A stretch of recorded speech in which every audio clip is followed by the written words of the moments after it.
Welcome everyone to the 2023 PI conference. We'll get started in just a moment.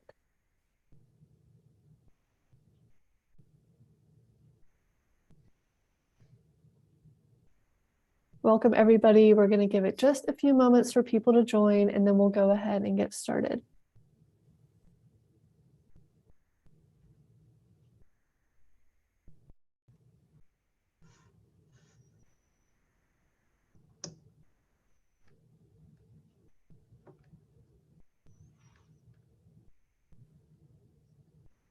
Okay, let's get started. My name is Sarah, and I will be your moderator for today's session, Phagocyte Disorders. I'm so excited to welcome Dr. Walkovich, who will be presenting this topic. There will be time for questions at the end of the presentation, so please submit any questions you have for the presenter in the Q&A section of the platform. Kelly Walkovich, MD, is a pediatric hematology oncologist at the University of Michigan, C.S. Mott Children's Hospital. She specializes in optimizing the diagnosis and care of patients with phagocyte, especially neutrophil disorders. Additionally, Dr. Walkovich is currently the Executive Director of the North American Immunohematology Clinical Education and Research Consortium, which aims to facilitate multi-specialty education and research around patients with rare disorders of the blood and immune systems, including phagocyte disorders. Thank you so much for joining us, Dr. Walkovich.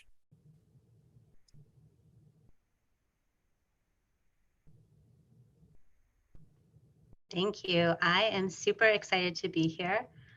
As mentioned, I really like the phagocyte disorders.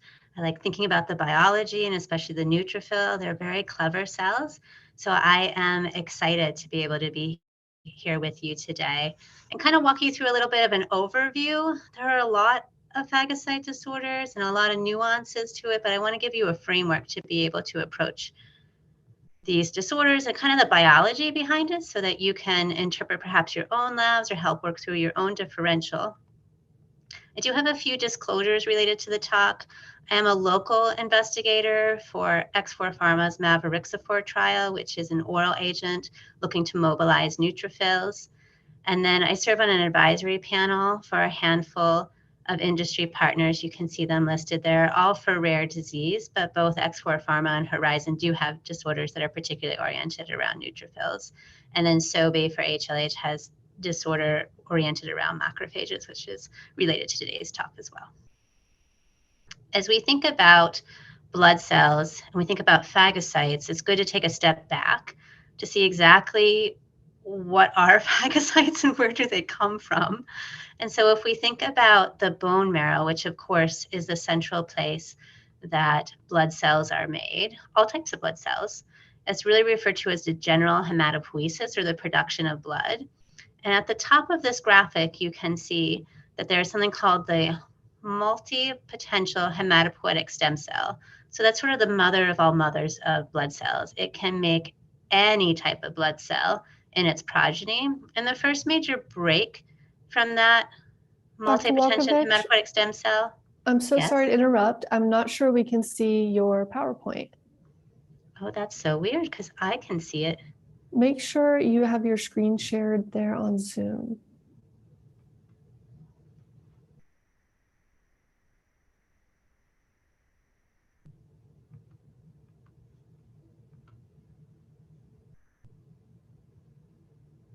There we go. Here we go. Is this better? Yep, perfect. Okay, good catch. So obviously we're here for the overview of phagocyte disorders. Super excited to talk about these cells. Hopefully you were able to hear the audio, but I do have the disclosures of being a local PI for the mavorixafor trial and then the advisory panel participation. And I was just getting into talking about blood cells and where they come from and how they're made in the bone marrow and sort of the very organized way in which they're produced. And the term for production of blood cells is hematopoiesis. And as you look at the top of this graphic, it's sort of the mother of all of the blood cells. It's called the multi-potential hematopoietic stem cell. So that cell can turn into anything. And its first major break is between the myeloid and the lymphoid category. And for today's talk, we're mostly going to be talking about the myeloid progenitors. And if you look there under the common myeloid progenitor at the next line that has a really big cell, that's the megakaryocyte. That's what makes your platelets. There's the erythrocyte, those are your red blood cells. Then you get into your mast cell, and then the cell of particular interest for us is the myeloblast, because directly underneath that, the myeloblast is able to produce the cells that we're really going to talk about today. It talks about all the granulocytes as well as the phagocytes, with the basophil, the neutrophil, the eosinophil, and the monocytes.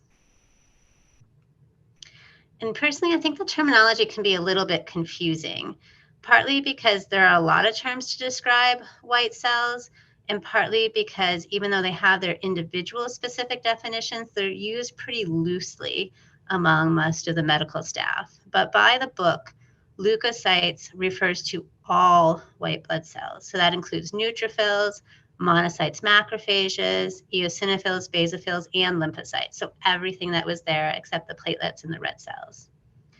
Phagocytes refers to only the subset or part of the white blood cells that are capable of engulfing and ingesting microorganisms and foreign particles. So you have to like gobble up, sort of like a Pac-Man approach to be able to be called a phagocyte. And those cells that are able to do that phagocytic action are primarily neutrophils and then the monocytes, macrophages. Granulocytes is another term that's utilized, but that refers to the subset of white blood cells with physical granules. And those granules contain lots of goodies like enzymes and proteins. Those granules are within the cytoplasm of the cell. And the cells that have the most granules are really the neutrophils, eosinophils, and basophils. And each of those play a separate role. Their enzymes within the granules are different. And if you'll notice, neutrophils, they're so cool. They're the only leukocyte, phagocyte, and granulocyte combination. So they have features of all of those terms. And in terms of a visual, the main categories of phagocytes on the slide left there, you see an image of a neutrophil. It's a pretty classic looking neutrophil. It's got sort of that pink area or the kind of liquid around is the cytoplasm. That's where a lot of the cell machinery is, where the enzymes are. You see that dark purple part, that's called the nucleus. There's usually 3 to 5 sort of individual chunks. Those are called lobes. That's a very normal looking neutrophil. They usually can see some faint pink granules in the cytoplasm. On the other side of the slide are the macrophages and monocytes. You can see they look a little different. They're a little bluer. The nucleus, the purple part there, is a little bit bigger. They generally do not have granules in their cytoplasm, but those are the two main categories of phagocytes. And to understand sort of the role of phagocytes, you'll kind of have to understand the process by which they operate. So as we mentioned earlier, the blood cells are primarily made in the bone marrow. So you have the maturation of the cells. They go through all the mature phases, going through all the steps to get to the point of being a mature neutrophil. And then those neutrophils have to get out of the bone marrow and into the peripheral blood.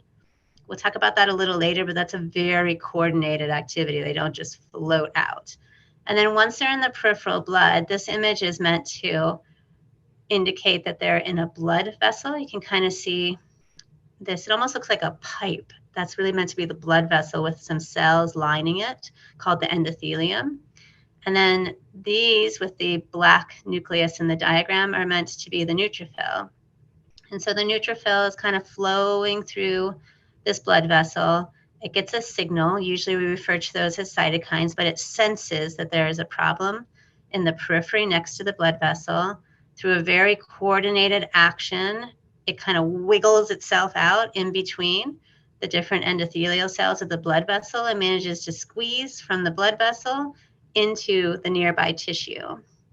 And when it squeezes itself through into the nearby tissue, it travels following those signals again. That's called chemotaxis because it goes towards the chemokines.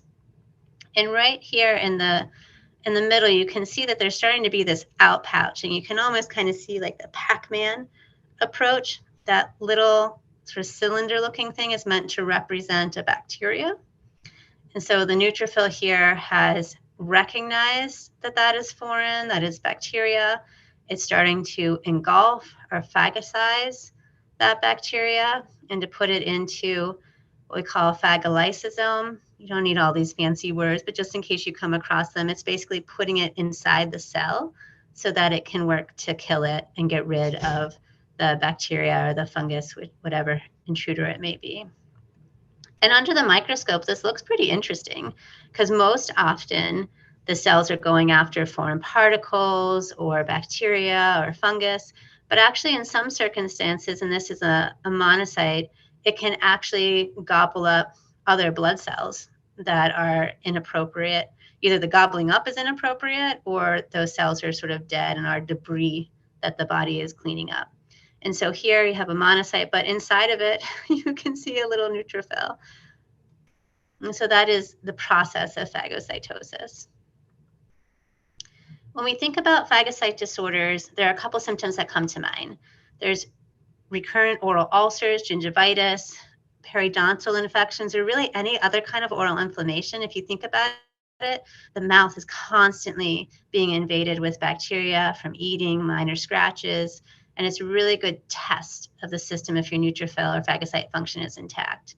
Some patients present with recurrent fevers that don't have other obvious causes. Recurrent, unusual, or really severe infections can be a red flag. There's inflammatory bowel disease or perirectal abscesses. Some of the other inflammatory conditions can also tip us off. Some rashes like pyodermic gangrenosum-like lesions, not one or two warts, but really extensive warts, severe eczema, and really a lack of pus. And pus is all made up of white cells. So if there's no pus at the sites of presumed infection, that's also a little bit of a red flag. And then neutrophils in particular are really important for wound healing. So some patients come to attention because their wounds just won't heal properly.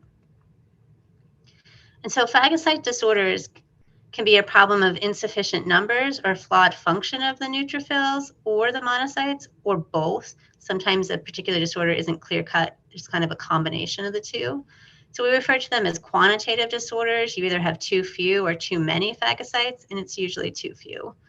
And then the qualitative disorders, patients can have adequate numbers of phagocytes, but the phagocytes either do not function properly or particularly well, or on the other side of the spectrum, they're inappropriately overactive. Regardless of the etiology, patients with phagocyte disorders are at increased risk for infection and inflammation. Now, part of figuring out whether or not you have enough particular neutrophils around is to calculate the absolute neutrophil count, or the ANC. This is a simple mathematical calculation. You take the number of bands, which is sort of the immature or about to be mature neutrophils, and then what is formally called the segmented neutrophils, but mostly we just call them regularly neutrophils. You take those two percentages that are reported in the CBC and you multiply that percentage by the total white count. And I provided an example here just so people could see the math in action. And so if you have a total white count of 31.4 or 31,400, and 50% of that is neutrophils, but you also have some bands at 17%, you add the 17.1 to the 50.1, take that and multiply it by 31.4, and that ends up being 21,100. So that actually is a pretty high neutrophil count. Something's definitely going on in this particular example for the patient. Maybe an infection would be a presumptive etiology, but that's how you calculate the neutrophil count. The same thing can be done for monocytes. You just use the percent monocytes and multiply it by the total white count. Also, if you're thinking about abnormal neutrophils, you need to know what normal is. So the normal neutrophil range for most patients is going to be 1.5 times 8 times 10 to the 9th cells per liter, or 1,500 to 8,000. There are definitions of mild, moderate, and severe neutropenia that classically are 1,000 to 1,500, 500 to 1,000, or less than 500. With mild neutropenia, most folks don't really have any increased risk of infection. With moderate neutropenia in that 500 to 1,000 range, maybe slightly increased risk. And with severe neutropenia, that's really where the infection risk comes. But it's actually only if your bone marrow reserve is not robust, meaning that your bone marrow is not capable of making neutrophils in a time of need. That's sort of a separate talk from today's talk, but it's an important concept. It's not just the number. It's largely about how well your bone marrow itself can produce cells. In the context of this talk, it's actually how well your bone marrow can produce cells that actually work. it is important to know that these are typical adult ranges. Prematurity, birth weight in that infant stage can impact normal's age. There are different thresholds in the first few weeks of life up to about age 2. And then after that, age 2 and beyond, you follow these normals. And then actually race can impact the normal range as well. There are some normal variants, particularly in the Black populations and Arabic populations, referred to as Duffy null associated neutrophil count, where it might flag as abnormally low, but it's actually normal for that population. As an example of a quantitative disorder, Elaine-related neutropenia, although rare, it's autosomal dominant, it's one of the more frequent rare diseases that we see. It's characterized by one of two phenotypes.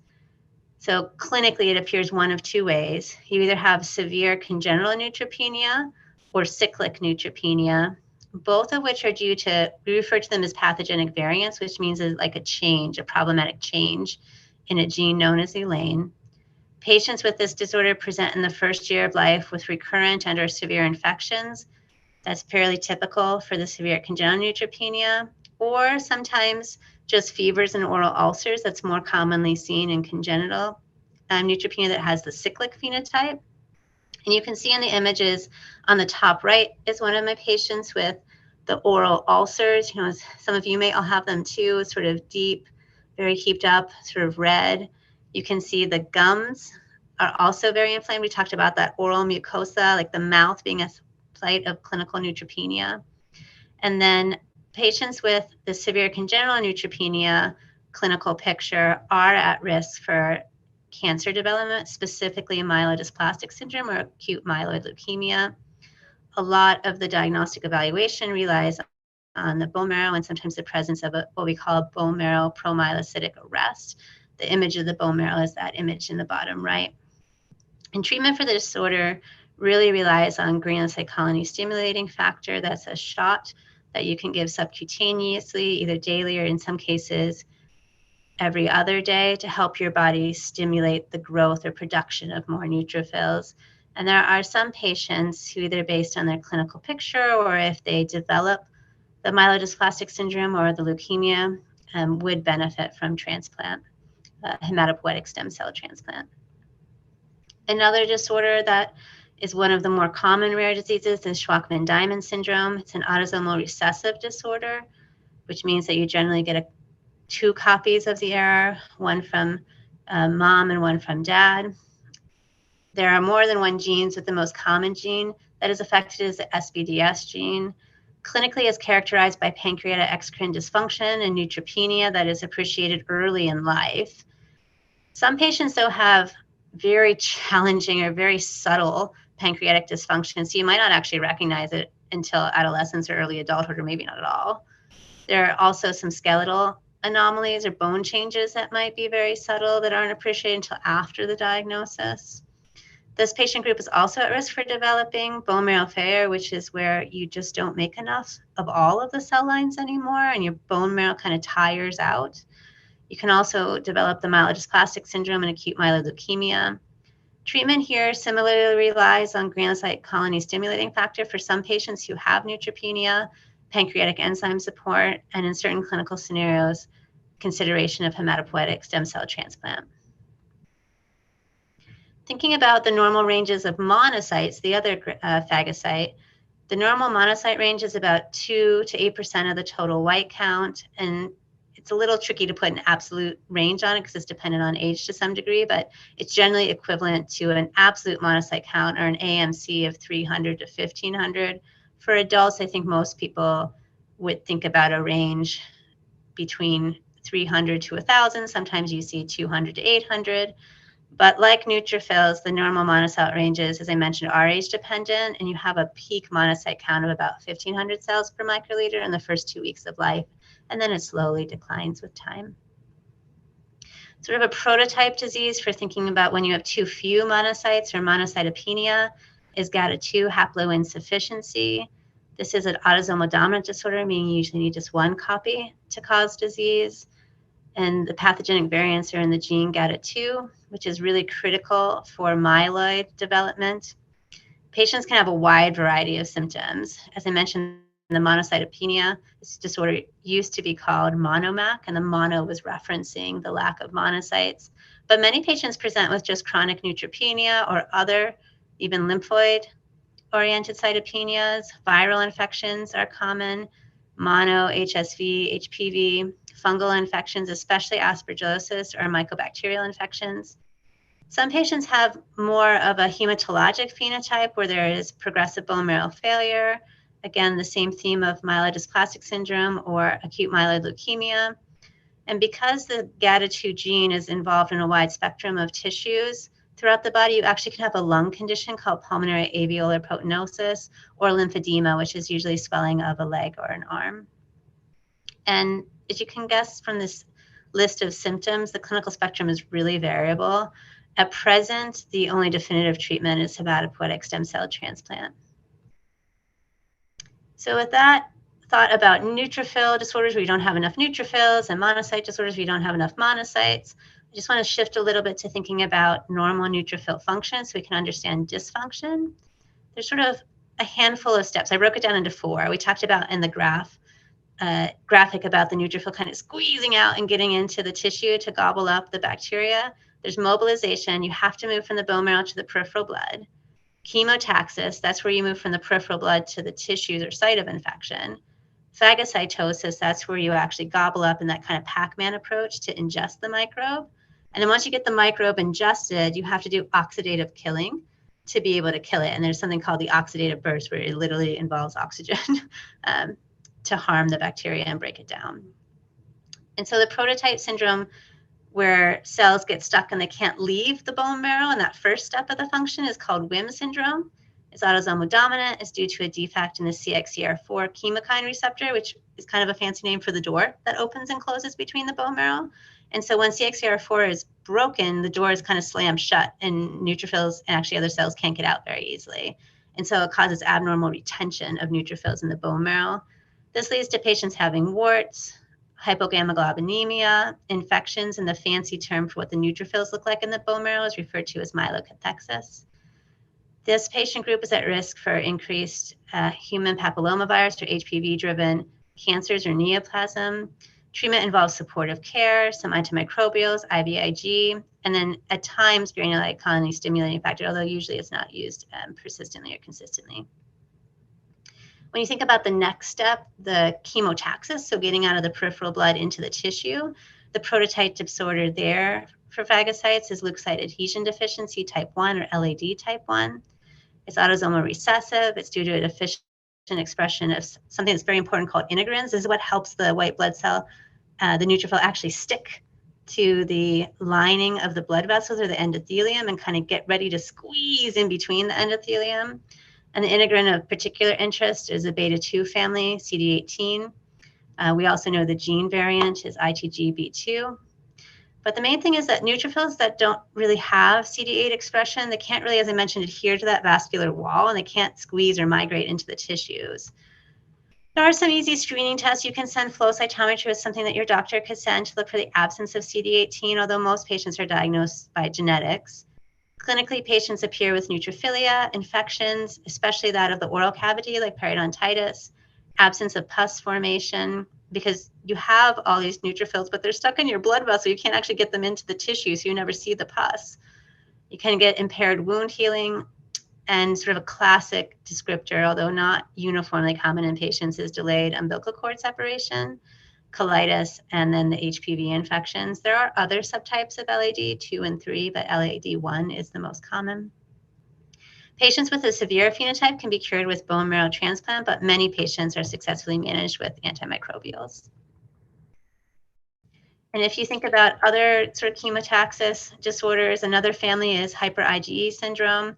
It's actually a rare disorder that can be caused by more than one gene change. So it can be STAT3, DOC8, or TYK2. All of these result in impaired cytokine responses that impact how well the neutrophil moves. And then some of the disorders also have a T cell response that's deficit. But patients can present with cyanopulmonary infections, especially staph infections, fungal infections of the nails, the mucosa, really bad eczema. abnormal teeth for the classic Job syndrome or retained teeth, some like particular facial features, sort of brittle bones with an increased fracture risk. Some patients have this very high IgE level, and then some of the patients, particularly those with the STAT3, can sometimes have other inflammatory manifestations. Treatment involves supportive care, antimicrobials, and again, consideration of stem cell transplant. And thinking about the killing part of the phase, I mentioned those granules that are in the neutrophils. Those are really important for killing. And so in this disorder, Chereak-Higashi syndrome, it's autosomal recessive in a gene called CHS1, or it used to be called LIST, and it's responsible for something called lysosomal trafficking, which doesn't matter so much except that the lysosomes are really important for helping move the granules through the cell, and the granules do contain a lot of the proteins and enzymes that actually do the killing once the bacteria is ingested. And so if you have a flaw in that trafficking, you usually have a flaw in the killing of the bacteria. And so patients present with immune deficiency, some albinism, risk for bleeding, and neurologic deterioration. Patients are susceptible to this unique feature called an accelerated phage that is a bit of an overactive immune response consistent with hemophagocytic lymphohistiocytosis. Treatment involves antibiotics, GCSF, and bone marrow transplant, although it's interesting here that transplant will cure the blood and immune manifestations, but unfortunately not any of the albinism or neurologic features of disease. And then sort of the final disorder is really thinking about that oxidative burst that's really important for killing. It's called chronic granulomatous disease. This is a defect in the phagocyte, a very important enzyme called NADPH that helps create the oxygen molecules. And whenever this enzyme doesn't work very well, you have trouble destroying certain types of organisms, particularly ones that are called catalase positive. I put a graphic because I think it's a little bit interesting about NADPH oxidase itself. Part of it rests in the cell membrane, part of it rests in the cytoplasm. And there's multiple components. So you actually can have mutations or a breakdown in the system in any one of the components. Most of the time, it's in something called PG91-FOX. It accounts for 65% of the cases. It's the X-linked form. Clinically, it's characterized by recurrent, severe, unusual infections, and I've listed sort of the most common players there. You can have sites of infections in lung, skin, lymph nodes, and liver. Most patients have inflammatory or autoimmune symptoms that's also developed, including X-linked carriers, so the moms or the sisters who don't have perhaps full-blown symptomatology. They often develop these inflammatory symptoms. You can have certain tests your provider could use to look to see whether or not your neutrophils make a sufficient oxidative burst. These are referred to as a DHR MBT. And then management includes antimicrobial prophylaxis, so using trimethoprim sulfamethoxazole with voriconazole or a different antifungal agent to try to prevent infection.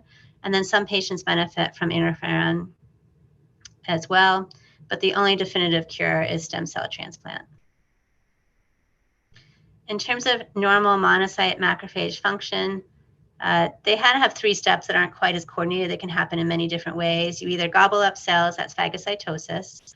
You present antigens, so you gobbled something up and then you put it on your cell surface so the rest of the immune system can find it. Or you send out specific signals called cytokines. These are really messenger signals to help coordinate other activities in the immune system. And while there are lots of disorders that could illuminate the pathway, probably one of the most effective ones is the IL-12 interferon gamma pathway defect. This is more of a pathway, so there's actually multiple points where this could be broken, including in NEMO and STAT1. But this is an example where it's really important that the communication that the macrophages or the phagocytes there play with the adaptive immune system T cells. And patients here are at high risk of salmonella, mycobacterial infections, as well as autoimmune inflammatory manifestations. Treatment really involves supportive care and consideration of transplant. And with that, I'll pause. I want to say thank you to my mentors, Larry and Grace Boxer.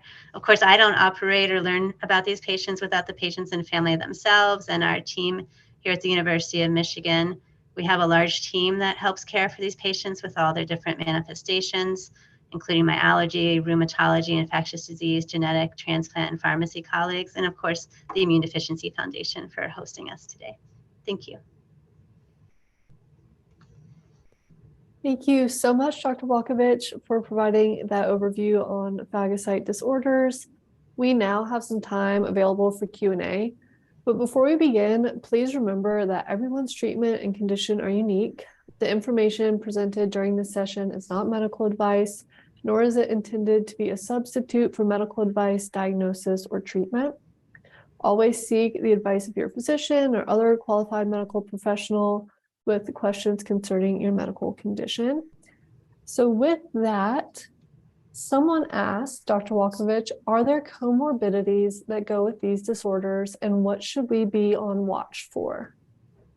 Sure. I think the biggest risk is really an infection risk for many of the patients. And so, having a plan with your provider about what to do about fever would be something to be proactive about, just so that when it happens, you're in the moment, you're not kind of worried about next steps to take. You have an action plan to follow. A lot of times, especially the neutropenia patients, suffer dental anomalies or dental abscesses. So being proactive and making sure you're going to the dentist, most folks go twice a year as standard, but we have a lot of our phagocyte disorder patients go every 3 months or so to have really diligent cleaning, and of course keep up with the regular routine maintenance in terms of if you're using any sort of swish and to kind of help keep their clean, of course, flossing and toothbrushing, things like that. Another category of concerns that some patients have is about the bones. For many of the neutropenia disorders, patients who are on long-term GCSF have been documented to have decreased bone density. It's not really clear if it's the underlying disorder, that they all kind of have a problem with bone growth, because some of the cells within your bone are blood cells, or if it has something to do with the GCSF itself. But in either case, we do recommend sort of being proactive about bone health. So that's making sure you have good sources of vitamin D, of calcium, that you exercise regularly, and you should talk to your provider about when might be appropriate to get a bone density scan or a DEXA scan to kind of help monitor and make sure that you don't need any additional intervention. Some of the other features that we routinely monitor for in our patients that's really becoming sort of a growing field or emergence is more of the inflammatory or autoimmune type symptoms. Sometimes they're kind of subtle, especially if you're followed in a pediatric clinic and transitioning over to an adult clinic. Sometimes they get lost a little bit in translation. So you want to monitor for things like new rashes, fevers, if you're having joint pain, any abdominal upset that may be concerning for inflammatory bowel disease or otherwise. Anything that seems like it's happening with some chronicity, you'll want to report to your provider so that they can have a chance to evaluate and consider if that's an inflammatory manifestation of your underlying disease. Thanks. And someone else asked here, can people with CGD swim in community pools, creeks, or rivers? We want to go to the ocean, but also go river rafting this summer. Oh, yeah. I think everyone has a little bit of a different opinion. So that would be something to ask your provider directly, what they're comfortable for and sort of what level of immune suppression folks have play a role in the decision, whether or not you have a central line like a port or a Broviac. In our clinic, even if you have a port, we're generally pretty comfortable with, chlorinated bodies of water. We're a little less comfortable and generally discourage activities that occur in like lakes or ponds. But there is not black or white. Many people, once they realize the risk, will decide to enjoy a family vacation in a certain setting. So that would be something to chat with your provider to kind of talk about a specific scenario. But typically, chlorinated bodies of water are acceptable and pretty low risk. Okay, great. Thank you. And the next question that I see here says, are there any common dietary practices people with phagocyte disorders can consider to reduce oxidation? No, nothing that we employ sort of as a uniform approach in our patients. I think some of the best advice is some of the most historical or classic, eating a well-balanced diet. Obviously, the one that's rich in fruits and vegetables, high quality grains and protein. But there's not sort of like a magic bullet of dietary supplements or vitamins It's a little bit interesting, actually, that niacin, which is one of the main vitamins, was actually tried. Like very large doses of niacin kind of help the body produce GCSF and can, in a way, stimulate your body to make more neutrophils. So folks thought, well, if you just take a whole lot of it, maybe you'll make enough neutrophils to kind of get over that sort of hump to not be in the infection range, which may work, except most people can't tolerate the doses that are required, because if you take a lot of niacin, you get very flushed and have some cardiac symptoms. So it's sort of everything in moderation and trying to eat as healthy as possible. But there's unfortunately not like an easy approach per se to dietary. Okay, and the next question I see here says, what is the typical age a person is diagnosed with WHIM? If I have issues with warts and them not going away, could this be something I have even though I'm a young adult? Yeah, so young adults, there is often a large delay between patients showing with symptoms of WHIM syndrome to when they get their ultimate diagnosis, because many of the symptoms are pretty mild. You might start out with just a few warts and then maybe a lot of warts, and maybe people won't put it together or won't get additional lab work to check to see if you have blood counts that show a low neutrophil count, or if you have a blood evaluation for the immune system that shows the low immunoglobulin. And the immune system changes over time, so also serial evaluations can be helpful. The other thing that's tricky about WHIM syndrome is that the neutrophils aren't necessarily always low. Sometimes, especially during infections, your body can overcome that barrier of the CXCR4 sort of door and let a few neutrophils escape, and so they look not so bad during a period of infection. So if you're concerned about your warts or the persistence of the warts, then I would definitely bring up that concern with your provider. And if your provider is not, comfortable testing for WHIM syndrome, and most primary care providers will not be, you can ask to be referred to a center or provider that's familiar with the disorder, and they can consider doing some basic lab screening. And then really most patients with WHIM syndrome are diagnosed with genetic testing. So depending on at your institution or your local area who orders genetic testing, and your insurance, actually, you may be required to see a geneticist. But we definitely have diagnosed patients, as young as toddlerhood or early grade school. So young adulthood would be a possibility for sure. Okay, someone here also asked, how often is lab work done to follow up on LAD and how am I doing? Is once a year okay? That is a little bit provider specific and depends a bit on how much antimicrobial support and sort of how many inflammatory symptoms you're having, how many interventions folks are making. I would say that a minimum, at least once a year, would be helpful. And we tend to see our patients a little bit more frequently, if possible. Some patients live really far away for rare disorders, so it's not quite as easy to pop in for a visit. But we're particularly monitoring with those visits, maybe not so much the labs, although they can be helpful for trending, but really the clinical symptoms. And if we think that there is a concern for wound healing at some site, if the patient's having an upcoming surgery where there will be a wound that we will have to sort of make a plan for, if we think that there's any concern for infections. But that really depends on your specific clinical scenario. I would say at least once a year, potentially up to 4 or so times a year if you're on the more ill side of things, or you have a lot of infections and are getting infection prophylaxis. So it's a bit of a range depending on severity of disease.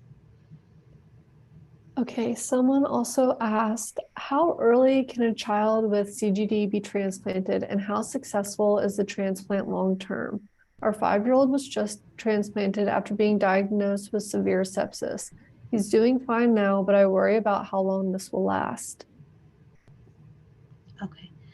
Yeah, in terms of the transplant process itself, it can happen as early as an infant, like under age 1.